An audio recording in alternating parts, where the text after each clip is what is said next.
NASA has announced that it has chosen SpaceX to build a spacecraft that will bring the International Space Station ISS back to Earth's atmosphere and guide it to its final resting place in the Pacific Ocean after its decommissioning in 2030. Elon Musk's company has signed a contract worth up to $843 million to develop and deliver the spacecraft, named the US Deorbit Vehicle. Ken Bowersox from NASA stated that selecting a US Deorbit Vehicle for the ISS will help ensure a safe and responsible transition of the station's operations in low Earth orbit at the end of its mission, benefiting both NASA and its international partners.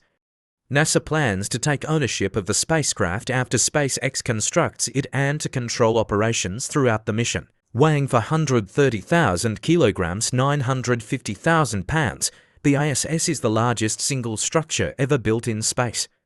Based on past observations of how the stations, like Mir and Skylab, disintegrated upon re-entry into the atmosphere, NASA engineers expect the orbital outpost to break apart in 3 stages. First, the massive solar panels and radiators that cool the orbiting laboratory will break off, followed by individual modules detaching from the truss or the station's backbone structure.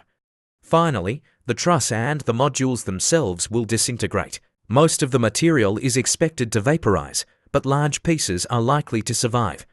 Therefore, NASA is targeting Point Nemo, one of the most remote areas on Earth in the Pacific Ocean, known as the graveyard for satellites and spacecraft. The first segment of the ISS was launched in 1998, and it has been continuously occupied by an international crew since 2001.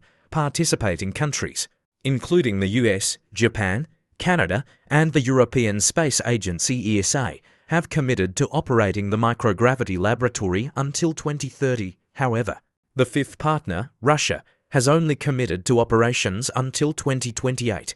In April, NASA Chief Gul Nelson told Congress that given the poor state of US-Russia relations, it would be prudent to start working on a US Deorbit Vehicle to safely bring down the entire station without it hitting anyone or anything. Several companies, especially Axiom Space and Jeff Bezos' Blue Origin, are working on commercial successors to the ISS.